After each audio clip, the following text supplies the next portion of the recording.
ಇನ್ನು ಈ ದಿನ ಬಹಳ ಶಕ್ತಿಶಾಲಿ. ಇಂತಹ ಶಕ್ತಿಶಾಲಿ ಈ ದಿನದಂದು ಬೇವಿನ ಮರದ ಬಳಿ ಇದನ್ನು ಇಟ್ಟರೆ ಸಾಕು, ಕ್ಷಣಾರ್ಧದಲ್ಲಿ ನಿಮ್ಮ ಕಷ್ಟಗಳು ಮತ್ತು ದಾರಿದ್ರ್ಯಗಳು ದೂರವಾಗುತ್ತವೆ. ನಿಮ್ಮ ಅದೃಷ್ಟ ಬದಲಾಗಿ ಲಕ್ಷಗಳಲ್ಲ ಕೋಟಿಗಳು ಬಂದು ಬೀಳುತ್ತವೆ. ತೊಟ್ಟಿದ್ದೆಲ್ಲ ಚಿನ್ನದಂತೆ ಆಗುತ್ತದೆ. ಅಷ್ಟು ಶಕ್ತಿಶಾಲಿಯಾಗಿ ಈ ಪರಿಹಾರವು ಕೆಲಸ ಮಾಡುತ್ತದೆ. ಈ ಪರಿಹಾರವನ್ನು ಕೆಲವು ನಿಯಮಗಳೊಂದಿಗೆ ಮಾಡಬೇಕಾಗುತ್ತದೆ. ಈ ಚಿಕ್ಕ ಪರಿಹಾರವನ್ನು ಮಾಡಿದರೆ 2 ನಿಮಿಷಗಳಲ್ಲಿ ನಿಮ್ಮ ದಾರಿದ್ರ್ಯವೆಲ್ಲ ಹೋಗಿ ಲಕ್ಷಗಳಲ್ಲ ಕೋಟಿಗಳು ಬಂದು ಬೀಳುತ್ತವೆ. ಇನ್ನು ನಿಮಗೆ ಕೊರತೆ ಇರುವುದಿಲ್ಲ, ಅಪ್ರತಿಮ ರಾಜಯೋಗ ಬರುತ್ತದೆ. ಹಾಗಾದರೆ ಈ ದಿನ ಬೇವಿನ ಮರದ ಬುಡದಲ್ಲಿ ಏನು ಮಾಡಬೇಕು ಎಂಬುದನ್ನು ಈಗ ನಾವು ಈ ವಿಡಿಯೋದಲ್ಲಿ ವಿವರವಾಗಿ ತಿಳಿದುಕೊಳ್ಳೋಣ. ಅದಕ್ಕೂ ಮುಂಚೆ ನೀವಿನ್ನೂ ಚಾನಲ್ಗೆ ಸಬ್ಸ್ಕ್ರೈಬ್ ಆಗಿಲ್ಲ ಅಂದರೆ ಈಗಲೇ ಸಬ್ಸ್ಕ್ರೈಬ್ ಆಗಿ, ಹಾಗೆ ವಿಡಿಯೋಗೆ ಲೈಕ್ ಮಾಡಿ, ವಿಡಿಯೋ ಸ್ಕಿಪ್ ಮಾಡದೆ ಕೊನೆ ತನಕ ನೋಡಿ. ಎಲ್ಲರೂ ಭಕ್ತಿಯಿಂದ ಓಂ ಶ್ರೀ ಮಹಾಲಕ್ಷ್ಮಿ ನಮಃ ಅಂತ ಕಮೆಂಟ್ ಮಾಡಿ. ಈ ದಿನ ಬೇವಿನ ಮರದ ಬಳಿ ನೀವು ಇದನ್ನು ಒಂದನ್ನು ಹಾಕೋದ್ರಿಂದ ನಿಮ್ಮ ಜೀವನದಲ್ಲಿರುವ ದೋಷಗಳು, ಸಮಸ್ಯೆಗಳು, ಅಷ್ಟದರಿದ್ರಗಳು ಎಲ್ಲವೂ ದೂರವಾಗಿ ಆ ಲಕ್ಷ್ಮೀ ದೇವಿಯ ಅನುಗ್ರಹದಿಂದ ಅಷ್ಟೈಶ್ವರ್ಯಗಳು ಖಂಡಿತ ಸಿದ್ಧಿಸುತ್ತವೆ. ಮನುಷ್ಯರಾದ ಮೇಲೆ ಎಲ್ಲರೂ ಒಂದೊಂದು ಸಮಸ್ಯೆಯಿಂದ ಬಳಲುತ್ತಿರುತ್ತೇವೆ. ಪ್ರತಿ ಮನೆಗೂ ಒಂದು ಸಮಸ್ಯೆ, ಪ್ರತಿ ಮನುಷ್ಯನಿಗೂ ಒಂದು ಸಮಸ್ಯೆ ಇರುತ್ತದೆ. ಕೆಲವರು ಹೊರಗೆ ಹೇಳಿಕೊಳ್ತಾರೆ, ಕೆಲವರು ಹೇಳಿಕೊಳ್ಳುವುದಿಲ್ಲ. ಏಕೆಂದರೆ ಹೇಳಿಕೊಳ್ಳಲಾಗದ ಕೆಲವು ಸಮಸ್ಯೆಗಳು ಇರುತ್ತವೆ. ಬೇವಿನ ಮರವು ಬಹಳ ಶಕ್ತಿಶಾಲಿಯಾದ ಬೇವಿನ ಮರವು ದೇವತಾ ವೃಕ್ಷವೇ ಆಗಿದೆ. ಬೇವಿನ ಮರಕ್ಕೆ ಅತೀಂದ್ರಿಯ ಶಕ್ತಿಗಳು ಕೂಡ ಹೆಚ್ಚು. ಬೇವಿನ ಮರವನ್ನು ಲಕ್ಷ್ಮೀ ದೇವಿಯ ಸ್ವರೂಪವೆಂದು ಕೂಡ ಭಾವಿಸುತ್ತಾರೆ. ಅಂದರೆ ಅಮ್ಮನವರು ಹಾಗೂ ಸೀತಾದೇವಿಯು ಕೂಡ ಈ ಮರದಲ್ಲಿ ನೆಲೆಸಿರುತ್ತಾರೆ. ಅಷ್ಟು ಶಕ್ತಿಶಾಲಿಯಾದ ಬೇವಿನ ಮರವಾದ್ದರಿಂದ ಬೇವಿನ ಮರದ ಹತ್ತಿರ ಈ ಪರಿಹಾರವನ್ನು ಮಾಡಿದರೆ ಖಂಡಿತವಾಗಿಯೂ ಕೆಲವು ನಿಮಿಷಗಳಲ್ಲಿಯೇ ನಿಮ್ಮ ಕೆಟ್ಟದ್ದನ್ನು ತೆಗೆದುಹಾಕುತ್ತದೆ. ಈ ದಿನ ಕಪ್ಪು ಬಣ್ಣದ ಬಟ್ಟೆಗಳನ್ನು ಯಾವುದೇ ಪರಿಸ್ಥಿತಿಯಲ್ಲಿಯೂ ಧರಿಸಬಾರದು. ಅಷ್ಟೇ ಅಲ್ಲ, ಈ ದಿನ ಮಾಂಸಾಹಾರವನ್ನು ಯಾವುದೇ ಕಾರಣಕ್ಕೂ ಇಡಬಾರದು ಅಥವಾ ತಿನ್ನಬಾರದು. ಮೊಟ್ಟೆ ಸೇರಿದಂತೆ ಯಾವುದನ್ನು ತಿನ್ನಬಾರದು. ಮೊಟ್ಟೆಯು ಮಾಂಸಾಹಾರಕ್ಕೆ ಸಮಾನ. ಅದೇ ರೀತಿ ಈ ದಿನ ಯಾರಿಗೂ ಸಾಲ ಕೊಡಬಾರದು. ಅದೇ ರೀತಿ ಸಾಲ ತೆಗೆದುಕೊಳ್ಳುವಂಥ ಕೆಲಸಗಳನ್ನು ಮಾಡಬಾರದು. ಈ ದಿನ ಎಂದು ಕೊಟ್ಟ ಸಾಲಗಳು ಅಥವಾ ಮಾಡಿದ ಸಾಲಗಳು ಎಂದಿಗೂ ತೀರುವುದಿಲ್ಲ. ಅಷ್ಟೇ ಅಲ್ಲ, ಅದೇ ರೀತಿ ಈ ದಿನ ಅಡುಗೆ ಎಣ್ಣೆ ಮತ್ತು ಒಣಮೆಣಸಿನಕಾಯಿಗಳನ್ನು ಮನೆಗೆ ತರಬಾರದು. ಈ ವಸ್ತುಗಳನ್ನು ಖರೀದಿಸಿ ಮನೆಗೆ ತಂದರೆ ಅನಗತ್ಯ ತೊಂದರೆಗಳು ಬರುತ್ತವೆ. ಅದೇ ರೀತಿ ಕಡ್ಡಾಯವಾಗಿ ಬೇವಿನ ಮರದ ಪರಿಹಾರವನ್ನು ಮಾಡಿ ನಿಮ್ಮ ಮನೆಯ ಹತ್ತಿರ ಇರುವ ಬೇವಿನ ಮರ ಅಥವಾ ಸ್ವಲ್ಪ ದೂರದಲ್ಲಿರುವ ಬೇವಿನ ಮರದ ಬಳಿಗೆ ಹೋಗಿ ಪರಿಹಾರವನ್ನು ಮಾಡಿಕೊಳ್ಳಿ. ಬೇವಿನ ಮರದ ಹಸಿರು ಅದು ನೀಡುವ ಆರೋಗ್ಯ ಮತ್ತು ತಂಪಾದ ಗಾಳಿಯನ್ನು ಯಾವುದೇ ಫ್ಯಾನ್ಗಳು, ಕೂಲರ್ಗಳು ಅಥವಾ ಎಸಿಗಳು ನಮಗೆ ನೀಡಲು ಸಾಧ್ಯವಿಲ್ಲ. ಬೇವಿನ ಮರವು ಅದ್ಭುತವಾದ ಆಮ್ಲಜನಕವನ್ನು ನೀಡುತ್ತದೆ. ಬೇವಿನ ಮರದ ಕೆಳಗೆ ಸ್ವಲ್ಪ ಸಮಯ ಕುಳಿತು ಆ ಗಾಳಿಯನ್ನು ಸೇವಿಸಿದರೆ ನಮ್ಮ 100 ರೋಗಗಳು ಕಡಿಮೆಯಾಗುತ್ತವೆ. ಇಷ್ಟು ಆರೋಗ್ಯಕರ ಗಾಳಿಯನ್ನು ಬೇವಿನ ಮರ ಒದಗಿಸುತ್ತದೆ. ಬೇವಿನ ಮರ ಇರುವಲ್ಲಿ ಒಂದು ಉತ್ತಮ ಸಕಾರಾತ್ಮಕ ಶಕ್ತಿ ಇರುತ್ತದೆ. ಬೇವಿನ ಮರ ಇರುವ ಮನೆಯಲ್ಲಿ ಜಗಳಗಳು, ಸಮಸ್ಯೆಗಳು ಕಡಿಮೆ ಇರುತ್ತವೆ. ಆರೋಗ್ಯವು ಚೆನ್ನಾಗಿತ್ತು. ಬೇವಿನ ಎಲೆಗಳು ಸಹ ಆಯುರ್ವೇದದ ಪ್ರಕಾರ ನಮಗೆ ತುಂಬ ಒಳ್ಳೆಯದು. ಒಂದು ಹಿಡಿ ಬೇವಿನ ಎಲೆಗಳನ್ನು ಈ ದಿನ ಸ್ನಾನ ಮಾಡುವ ನೀರಿನಲ್ಲಿ ಹಾಕಿ ಸ್ನಾನ ಮಾಡಿದರೆ ನಿಮಗೆ ಇರುವ ಅನಾರೋಗ್ಯ ಸಮಸ್ಯೆಗಳು, ಪಿತೃದೋಷಗಳು, ಪಾಪಗಳು, ಶನಿ ದೋಷಗಳು ಎಲ್ಲವೂ ನಿವಾರಣೆಯಾಗಿ ನೀವು ಮುಟ್ಟಿದ್ದೆಲ್ಲ ಚಿನ್ನವಾಗುತ್ತದೆ. ಬೇವಿನ ಎಲೆಗಳನ್ನು ಹಾಕೋದ್ರಿಂದ ನೀವು ಶಕ್ತಿವಂತರಾಗಿ ನಿಮ್ಮ ಆರೋಗ್ಯವು ಉತ್ತಮವಾಗಿರುತ್ತದೆ. ಹೊಸ ಉತ್ಸಾಹ, ಉಲ್ಲಾಸ ಮತ್ತು ಹೊಸ ಆಯುಷ್ಯದೊಂದಿಗೆ ಜೀವನವನ್ನು ಪ್ರಾರಂಭಿಸಲು ಸಾಧ್ಯವಾಗುತ್ತದೆ. ಅಷ್ಟು ಶಕ್ತಿಶಾಲಿ. ಇನ್ನು ಬೇವಿನ ಮರದ ಬಳಿ ನಾವು ಏನು ಮಾಡಬೇಕು ಅಂದರೆ, ಇದಕ್ಕಾಗಿ ಮೊದಲು ನೀವು ಒಂದು ಬಿಳಿ ಕಾಗದವನ್ನು ತೆಗೆದುಕೊಂಡ ನಂತರ ಆ ಕಾಗದದ ಮೇಲೆ ನಿಮ್ಮ ಸಮಸ್ಯೆಯನ್ನು ಬರೆಯಿರಿ. ಅಂದರೆ ನೀವು ಯಾವ ಸಮಸ್ಯೆಯ ಬಗ್ಗೆ ಈ ಪರಿಹಾರವನ್ನು ಮಾಡ್ತಿದ್ದೀರಿ ಆ ಸಮಸ್ಯೆಯನ್ನು ಬರೆಯಿರಿ. ಹಣಕ್ಕಾಗಿ ಮಾಡುತ್ತಿದ್ದೀರಾ ಅಥವಾ ಗಂಡ ಹೆಂಡತಿಯರ ನಡುವಿನ ಜಗಳಗಳು ಕಡಿಮೆಯಾಗಬೇಕೆಂದು ಮಾಡ್ತಿದ್ದೀರಾ, ಸಾಲಗಳು ತೀರಬೇಕೆಂದು ಮಾಡ್ತಿದ್ದೀರಾ, ಹೀಗೆ ನಿಮಗೆ ಇರುವ ಸಮಸ್ಯೆಯನ್ನು ಬರೆಯಿರಿ. ಬರೆದ ನಂತರ ಆ ಕಾಗದದ ಮೇಲೆ 1 ಚಮಚ ಕಪ್ಪು ಸಾಸಿವೆ ಹಾಕಿ. ಈ ಕಪ್ಪು ಸಾಸಿವೆ ತುಂಬ ಶಕ್ತಿಶಾಲಿಯಾಗಿರೋದ್ರಿಂದ 1 ಚಮಚ ಕಪ್ಪು ಸಾಸಿವೆ ಹಾಗೆ 1 ಚಮಚ ಕಲ್ಲುಪ್ಪು ಹಾಕಿ. ನಂತರ ಕುಂಕುಮ ಕೆಂಪು ಬಣ್ಣದಲ್ಲಿರುವುದರಿಂದ ಈ ಅಮಾವಾಸ್ಯೆಯ ದಿನ ಕೆಟ್ಟ ದೃಷ್ಟಿಯನ್ನು ತೆಗೆದುಹಾಕಲು ಇದು ತುಂಬ ಉಪಯುಕ್ತವಾಗಿದೆ. ಇವುಗಳ ಜೊತೆಗೆ ಒಣಮೆಣಸಿನಕಾಯಿಗಳನ್ನು ಹಾಕಿ. 4 ಒಣಮೆಣಸಿನಕಾಯಿಗಳು ಸಾಕು. ಆ ಮೆಣಸಿನಕಾಯಿಗಳನ್ನು ಸಹ ಆ ಕಾಗದದಲ್ಲಿ ಹಾಕಿ. ನಮ್ಮ ಪೂರ್ವಿಕರು ಮೊದಲು ಉಪ್ಪು, ಒಣಮೆಣಸಿನಕಾಯಿಗಳಿಂದ ದೃಷ್ಟಿ ತೆಗೆಯುತ್ತಿದ್ದರು. ಮಕ್ಕಳಿಗೆ ಜ್ವರ ಇತ್ಯಾದಿ ಬಂದಾಗ ದೃಷ್ಟಿ ತೆಗೆಯುತ್ತಿದ್ದರು. ದೃಷ್ಟಿ ತೆಗೆದರೆ ಆ ಜ್ವರಗಳು ತಕ್ಷಣ ಕಡಿಮೆಯಾಗುತ್ತಿದ್ದವು. ಆದ್ದರಿಂದ ಅಷ್ಟು ಶಕ್ತಿಶಾಲಿ ಕೆಂಪು ಮೆಣಸಿನಕಾಯಿಗಳು. ಇವು ಕೂಡ ಕೆಂಪು ಬಣ್ಣದಲ್ಲಿರುತ್ತವೆ. ಕೆಟ್ಟದ್ದನ್ನು ಚೆನ್ನಾಗಿ ತೆಗೆದುಹಾಕುತ್ತವೆ. ಹೀಗೆ ಈ ಕಾಗದದ ಮೇಲೆ ಸಮಸ್ಯೆಯನ್ನು ಬರೆದು 1 ಚಮಚ ಸಾಸಿವೆ, 1 ಚಮಚ ಕಲ್ಲುಪ್ಪು, ಚಿಟಿಕೆ ಕುಂಕುಮ, 4 ಒಣಮೆಣಸಿನಕಾಯಿಗಳು ಇವೆಲ್ಲವನ್ನು ಆ ಕಾಗದದಲ್ಲಿ ಹಾಕಿ ಆ ಕಾಗದದ ಮೇಲೆ ನಿಮ್ಮ ಸಮಸ್ಯೆಯನ್ನು ಕೆಂಪು ಬಣ್ಣದ ಸ್ಕೆಚ್ ಪೆನ್ನಿಂದ ಬರೆಯಬೇಕು. ನೆನಪಿಡಿ, ಕೆಂಪು ಬಣ್ಣದ ಸ್ಕೆಚ್ ಪೆನ್ನಿಂದ ನಿಮ್ಮ ಸಮಸ್ಯೆಯನ್ನು ಬರೆದು ಒಟ್ಟು 5 ವಸ್ತುಗಳನ್ನು ಹಾಕಿ. ಅಂದರೆ ಕಪ್ಪು ಸಾಸಿವೆ, ಕಲ್ಲುಪ್ಪು, ಚಿಟಿಕೆ ಕುಂಕುಮ, 4 ಒಣಮೆಣಸಿನಕಾಯಿಗಳು ಈ 5 ವಸ್ತುಗಳನ್ನು ಆ ಕಾಗದದಲ್ಲಿ ಹಾಕಿದ ನಂತರ ಚಿಕ್ಕ ಮೂಟೆ ಕಟ್ಟಿ ಆ ನಂತರ ಈ ಚಿಕ್ಕ ಮೂಟೆಯನ್ನು ತೆಗೆದುಕೊಂಡು ನೀವು ಬೇವಿನ ಮರದ ಬಳಿಗೆ ಹೋಗಬೇಕು. ನೀವು ಸಂಧ್ಯಾ ಸಮಯದಲ್ಲಿ ಅಂದರೆ ಸುಮಾರು 4 ಗಂಟೆಯಿಂದ 6 ಗಂಟೆಯ ನಡುವೆ ಹೋಗಬೇಕು. ನೀವು ಬೇವಿನ ಮರದ ಹತ್ತಿರ ಹೋಗಿ ಆ ಚಿಕ್ಕ ಮೂಟೆಯನ್ನು ಕೈಯಲ್ಲಿ ಹಿಡಿದುಕೊಂಡು ನಿಮ್ಮ ಸಂಕಲ್ಪವನ್ನು ಹೇಳಿಕೊಳ್ಬೇಕು. ನಿಮಗಿರುವಂಥ ಕೆಟ್ಟದ್ದು ಹೋಗಬೇಕು, ಬಾಧೆಗಳು ದೂರವಾಗಬೇಕೆಂದು ಹೇಳಿ ಬೇವಿನ ಮರವು ಅಮ್ಮನವರ ಸ್ವರೂಪವಾಗಿರುವುದರಿಂದ ಆ ತಾಯಿಗೆ ಹೇಳಿಕೊಂಡು ಮರದ ಸುತ್ತಲೂ ಬಲದಿಂದ ಎಡಕ್ಕೆ 3 ಬಾರಿ, ಎಡದಿಂದ ಬಲಕ್ಕೆ 3 ಬಾರಿ ಆ ಚಿಕ್ಕ ಮೂಟೆಯನ್ನು ನಿಮ್ಮ ತಲೆಯ ಸುತ್ತ ತಿರುಗಿಸಿಕೊಂಡು ಆ ಬೇವಿನ ಮರದ ಹತ್ತಿರ ಆ ಚಿಕ್ಕ ಮೂಟೆಯನ್ನು ಹಾಕಿ ಹಿಂದಿರುಗಿ ನೋಡದೆ ನೀವು ಮನೆಗೆ ಹೋಗಬೇಕು. ಸಂಜೆ 4 ಗಂಟೆ ಸಮಯದಿಂದ 6 ಗಂಟೆಯ ಸಮಯದವರೆಗೆ ಈ ಪರಿಹಾರವನ್ನು ಮಾಡಿಕೊಳ್ಳಿ. ನಿಮಗೆ ಉತ್ತಮ ಫಲಗಳು ದೊರೆಯುತ್ತವೆ. ಈ ದಿನ ಸಂಜೆ 4 ಗಂಟೆಗೆ ಈ ಪರಿಹಾರವನ್ನು ಮಾಡಿ. ಮನೆಯಲ್ಲಿರುವ ಬೇವಿನ ಮರದ ಬಳಿ ಈ ಪರಿಹಾರವನ್ನು ಮಾಡಬಾರ್ದು. ಹೊರಗಿರುವ ಮರದ ಬಳಿ ಮಾತ್ರ ಪರಿಹಾರವನ್ನು ಮಾಡಬೇಕು.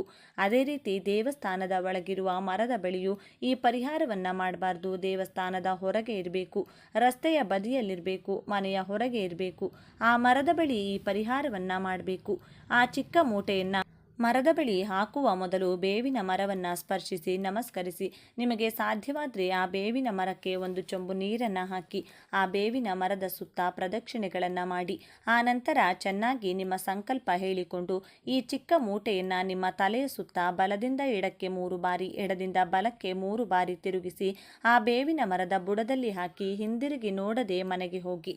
ಇದರಲ್ಲಿ ಹಾಕಿರುವ ಪ್ರತಿಯೊಂದು ಕೂಡ ಬಹಳ ಶಕ್ತಿಶಾಲಿಯಾಗಿದೆ. ಸಾಸಿವೆ ದೃಷ್ಟಿ ತೆಗೆದುಹಾಕುತ್ತದೆ. ಕಪ್ಪು ಬಣ್ಣದಲ್ಲಿರುತ್ತವೆ. ಕಪ್ಪು ಕೂಡಲೇ ಕೆಟ್ಟದ್ದನ್ನು ತೆಗೆದುಹಾಕುತ್ತದೆ. ಬಹಳ ಶಕ್ತಿಶಾಲಿ ಸಾಸಿವೆ ನಮಗೆ ಚಿಕ್ಕದಾಗಿರುತ್ತದೆ. ಅದೇ ರೀತಿ ಕಲ್ಲುಪ್ಪು ಕೂಡ ದೃಷ್ಟಿ ತೆಗೆಯಲು ಮತ್ತು ದೋಷವನ್ನು ನಿವಾರಿಸಲು ಬಹಳ ಉಪಯುಕ್ತವಾಗಿದೆ. ಸಾಲದ ಸಮಸ್ಯೆಗಳನ್ನು, ಆರ್ಥಿಕ ಸಮಸ್ಯೆಗಳನ್ನು ನಿವಾರಿಸುತ್ತದೆ. ಕುಂಕುಮ ಮಂಗಳಕರವಾದದ್ದು, ಶುಭಕರವಾದದ್ದು. ಇನ್ನು ಅನೇಕ ಮೆಣಸಿನಕಾಯಿಗಳು ಬಹಳ ಖಾರವನ್ನು ಹೊಂದಿರುತ್ತವೆ. ಅದೇ ರೀತಿ ನಮಗಿರುವಂತಹ ಕಠಿಣ ಸಮಸ್ಯೆಗಳನ್ನು, ಖಾರವಾದ ಸಮಸ್ಯೆಯನ್ನಾದರೂ ಒಣಮೆಣಸಿನಕಾಯಿಗಳು ಕ್ಷಣಗಳಲ್ಲಿ ನಿವಾರಿಸುತ್ತವೆ. ಆದ್ದರಿಂದ ಇವುಗಳನ್ನು ಕಟ್ಟಿ ಹಾಗೆ ದೃಷ್ಟಿ ತೆಗೆದು ಬೇವಿನ ಮರದ ಬಳಿ ಹಾಕಿ. ಮನೆಗೆ ಪ್ರವೇಶಿಸುವಾಗ ಮರೆಯದೆ ಕಾಲು ಕೈಗಳನ್ನು ಸ್ವಚ್ಛವಾಗಿ ತೊಳೆದುಕೊಂಡು ಹೋಗಿ. ಇನ್ನೂ ಸಾಧ್ಯವಾದರೆ ಸ್ನಾನ ಮಾಡಿ. ಹೀಗೆ ಮಾಡಿ ನೋಡಿ. ನೀವು ಮನೆಗೆ ಹೋಗುವಷ್ಟರಲ್ಲಿ ಒಂದು ಉತ್ತಮ ಸಕಾರಾತ್ಮಕ ಮನಸ್ಥಿತಿ ಬರುತ್ತದೆ. ನಿಮ್ಮ ಮನಸ್ಸು ಸಂಪೂರ್ಣವಾಗಿ ವಿಶ್ರಾಂತಿ ಪಡೆಯುತ್ತದೆ. ನಿಮಗೆ ಹಣಕಾಸಿನ ವಿಷಯದಲ್ಲಿ ಹಣ ಕೈಗೆ ಸಿಗುವುದು ಮತ್ತು ತುಂಬ ಶಾಂತವಾಗಿರುವುದನ್ನು ನೋಡಿ ನೀವೇ ಆಶ್ಚರ್ಯಪಡುತ್ತೀರಿ. ಹಣಕಾಸಿನ ಸಮಸ್ಯೆಗಳು ದೂರವಾಗುವುದು, ಮನೆಯ ಅನುಕೂಲಕರವಾಗಿ ಬದಲಾಗುವುದು, ಕೆಟ್ಟ ದೃಷ್ಟಿ ದೂರವಾಗುವುದು. ಈ ಪರಿಹಾರವು ಬಹಳ ಶಕ್ತಿಶಾಲಿಯಾಗಿ ನಿಮ್ಮ ಹಣೆ ಬರಹವನ್ನೇ ಬದಲಾಯಿಸುತ್ತದೆ. ಈ ಅಮಾವಾಸ್ಯೆ ಬಹಳ ಶಕ್ತಿಶಾಲಿಯಾಗಿರುವುದರಿಂದ ಖಂಡಿತವಾಗಿಯೂ ಇದನ್ನು ಮಾಡಿಕೊಳ್ಳಿ. ಈ ಪರಿಹಾರವು ಅದ್ಭುತವಾಗಿ ಕೆಲಸ ಮಾಡುತ್ತದೆ. ಇದನ್ನು ಮಹಿಳೆಯರು ಮಾಡಬಹುದು, ಪುರುಷರು ಮಾಡಬಹುದು. ಯಾವುದೇ ತೊಂದರೆ ಇಲ್ಲ. ಚೆನ್ನಾಗಿ ಹೀಗೆ ಮಾಡಿಕೊಂಡು ನಿಮಗಿರುವ ಪ್ರತಿಯೊಂದು ಸಮಸ್ಯೆಯಿಂದಲೂ ಹೊರಬನ್ನಿ. ಹೀಗೆ ಮಾಡ್ತಿದ್ದೇವೆ ಎಂದು ಯಾರಿಗೂ ಹೇಳಬಾರದು. ಹೇಳಿದರೆ ನಮ್ಮ ಮಾತಿನ ರೂಪದಲ್ಲಿ ಅದಕ್ಕಿರುವ ಶಕ್ತಿ ಎಲ್ಲವೂ ಹೋಗುತ್ತದೆ. ಆದ್ದರಿಂದ ಇದನ್ನು ರಹಸ್ಯವಾಗಿ ಮಾಡಬೇಕಾದ ಪರಿಹಾರ ಇದು. ಆದ್ದರಿಂದ ನೀವು ಕೂಡ ಈ ಶಕ್ತಿಶಾಲಿ ಈ ದಿನದಂದು ಬೇವಿನ ಮರದ ಬಳಿ ನೀಡಿದ ಸುಲಭ ಪರಿಹಾರವನ್ನು ಮಾಡಿ ನಿಮ್ಮ ಕಷ್ಟಗಳನ್ನು, ದಾರಿದ್ರ್ಯವನ್ನು ನಿವಾರಿಸಿಕೊಂಡು ಆನಂದವಾಗಿ ಬದುಕಿ. ಓಕೆ ಸ್ನೇಹಿತರೆ, ಈ ಮಾಹಿತಿ ನಿಮಗೆ ಇಷ್ಟವಾದರೆ ಈ ವಿಡಿಯೋನ ಪ್ರತಿಯೊಬ್ಬರಿಗೂ ಕೂಡ ಶೇರ್ ಮಾಡಿ. ನಮ್ಮ ಚಾನಲ್ಗೆ ಸಬ್ಸ್ಕ್ರೈಬ್ ಆಗಿ. ಎಲ್ಲರೂ ಭಕ್ತಿಯಿಂದ ಓಂ ಶ್ರೀ ಶನೇಶ್ವರ ನಮಃ ಅಂತ ಕಮೆಂಟ್ ಮಾಡಿ. 2026 ಮೇ 31ರಂದು ಅಧಿಕ ಮಾಸ ಕಾರ ಹುಣ್ಣಿಮೆ ಬಂದಿದೆ. ಹಾಗಾಗಿ ತುಂಬ ವಿಶೇಷವಾದದ್ದು ಈ ದಿನ. 11 ವೀಳ್ಯದೆಲೆಯಿಂದ ಹೀಗೆ ಮಾಡಿದರೆ ಮಹಾ ಐಶ್ವರ್ಯವಂತರಾಗ್ತೀರಾ. ಗುರುಬಲದಿಂದ ಮುಟ್ಟಿದ್ದೆಲ್ಲ ಬಂಗಾರವಾಗುವ ಸಮಯ ಏರ್ಪಡುತ್ತದೆ. ಈ ದಿನ ಯಾವ ಬೇರನ್ನ ಕೊರಳಿಗೆ ತಾಯತದಲ್ಲಿ ಧರಿಸಿದರೆ ವರ್ಷ ಪೂರ್ತಿ ಧನಾಕರ್ಷಣೆ, ಜನಾಕರ್ಷಣೆ ಆಗುತ್ತದೆ ಎಂದು ಇವತ್ತಿನ ಈ ವಿಡಿಯೋದಲ್ಲಿ ಸಂಪೂರ್ಣವಾಗಿ ತಿಳಿಸಿಕೊಡ್ತೀವಿ. ಬನ್ನಿ. ತುಂಬ ಶ್ರೇಷ್ಠವಾದದ್ದು ಒಳ್ಳೆಯದು. ಈ ದಿನ ಮಾಡುವಂಥ ಶುಭ ಕಾರ್ಯಗಳಿಗೆ, ಹೊಸ ವ್ಯಾಪಾರಕ್ಕೆ, ಹೊಸ ಕೆಲಸಗಳಿಗೆ, ಹೊಸ ಒಪ್ಪಂದಗಳಿಗೆ ಯಾವುದೇ ಮುಹೂರ್ತ ನೋಡುವ ಅಗತ್ಯವಿಲ್ಲ. ಅಷ್ಟರ ಮಟ್ಟಿಗೆ ಈ ದಿನ ಶಕ್ತಿ ಇದೆ. ಅಂದರೆ ಈ ದಿನ ನೀವು ಏನನ್ನ ಮಾಡ್ತೀರೋ ಅದು ನಿರಂತರವಾಗಿ ನಡೆಯುತ್ತದೆ. ಉತ್ತಮ ಕೆಲಸಗಳನ್ನು ಮಾಡಿದರೆ ಜೀವನ ಪೂರ್ತಿ ಉತ್ತಮವಾದ ಕೆಲಸಗಳನ್ನೇ ಮಾಡುತ್ತೀರಿ. ಸಾಸಿವೆಯಷ್ಟು ಬಂಗಾರ ಖರೀದಿಸಿದರೆ ಮತ್ತೆ ಮತ್ತೆ ಬಂಗಾರ ಖರೀದಿಸುವಂಥ ಶಕ್ತಿ ನಿಮಗೆ ಬರುತ್ತದೆ. ಬಂಗಾರದ ಜೊತೆಗೆ ಬೆಳ್ಳಿ ಖರೀದಿ ಮಾಡಿದರೂ ತುಂಬ ಒಳ್ಳೆಯದು. ಭೂಮಿ ಖರೀದಿ, ಮನೆ ಖರೀದಿ, ಶಂಕುಸ್ಥಾಪನೆ ಮತ್ತು ಆಸ್ತಿ ಮನೆ ವಿಚಾರವಾಗಿ ಒಪ್ಪಂದಗಳಿಗೆ ಸಹಿ ಹಾಕುವುದು, ಗುರುಗಳ ಆಶೀರ್ವಾದ ಪಡೆಯುವುದು, ಗುರುಗಳ ಸೇವೆ ಮಾಡುವುದು, ಸಾಲಗಳನ್ನು ತೀರಿಸಲು ಪ್ರಯತ್ನ ಮಾಡುವುದು, ಹಣವನ್ನು ಕೂಡಿಡಲು ಆರಂಭಿಸುವುದು, ಹೊಸ ವ್ಯಾಪಾರ ವ್ಯವಹಾರ ಆರಂಭಿಸುವುದು. ಜೀವನದಲ್ಲಿ ಗುರುಗಳೇ ಇಲ್ಲ ಎಂದರೆ ಹೊಸದಾಗಿ ಯಾರನ್ನಾದರೂ ಗುರುವಾಗಿ ಸ್ವೀಕರಿಸುವುದು. ಹೀಗೆ ನಾನಾ ಕೆಲಸಗಳಿಗೆ ಈ ದಿನ ಸಹಕಾರ ನೀಡುತ್ತದೆ. ಅತ್ಯಂತ ಪುಣ್ಯಪ್ರದವಾದ ದಿನವೆಂದೇ ಹೇಳ್ಬೋದು. ದಿನ ತಪ್ಪದೆ ಮನೆಗೆ ಬಾಳೆಗಿಡದ ಬೇರನ್ನು ತರಬೇಕು. ಬಾಳೆಗಿಡಕ್ಕೆ ನೀರನ್ನು ಅರ್ಪಿಸಿ ಸಕ್ಕರೆ ಅಥವಾ ಬೆಲ್ಲವನ್ನು ನೈವೇದ್ಯವಾಗಿಟ್ಟು ಚಿಕ್ಕ ಬೇರಿನ ತುಂಡನ್ನು ಮನೆಗೆ ತರಬೇಕು. ಮನೆಗೆ ತಂದಂಥ ಬೇರನ್ನು ಅರಿಶಿನದ ನೀರಿನಿಂದ ತೊಳೆದು ಒಂದು ತಾಯ್ತದಲ್ಲಿ ಸೇರಿಸಿ ಕೊರಳಿಗೆ ಅರಿಶಿನದ ದಾರದ ಸಹಾಯದಿಂದ ಧರಿಸಿಕೊಳ್ಳಬೇಕು. ಈ ಬೇರಿನ ತಾಯ್ತವನ್ನು ಯಾರು ಈ ದಿನ ದೇಹಕ್ಕೆ ಧರಿಸಿಕೊಳ್ತಾರೋ ಅವರಿಗೆ ಪಿತೃದೋಷಗಳು ಕಡಿಮೆಯಾಗ್ತಾ ಬರುತ್ತದೆ.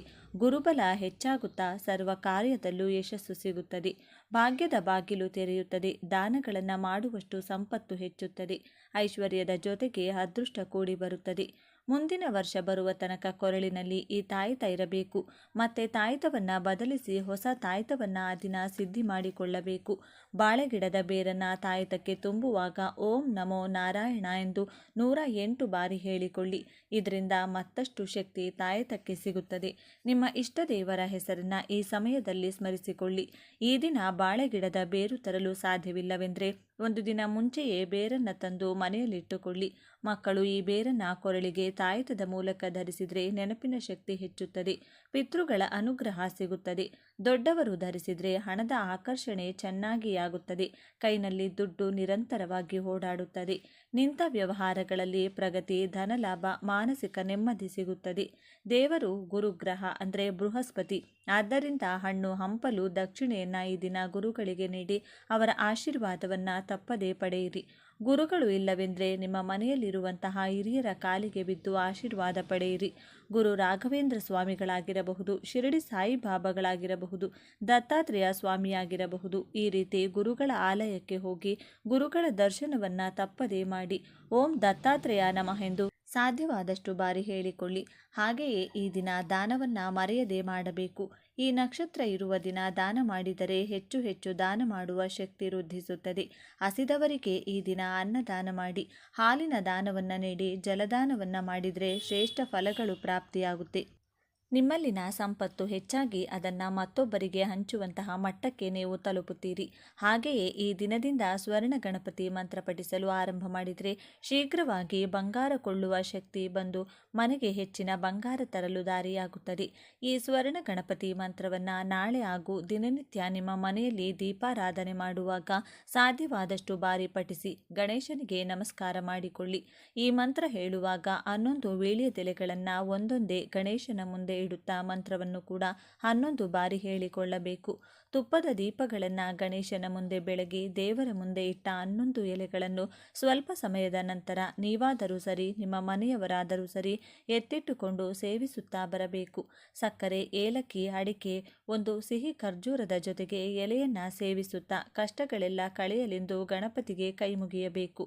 ಅತ್ಯಂತ ಪ್ರಿಯವಾದ ನಕ್ಷತ್ರ. ಹಾಗಾಗಿ ಈ ದಿನದಂದು ಸರ್ವ ಗ್ರಹಗಳ ಅನುಗ್ರಹಕ್ಕೆ ನವಗ್ರಹ ಪ್ರದಕ್ಷಿಣೆ ಮಾಡಬೇಕು.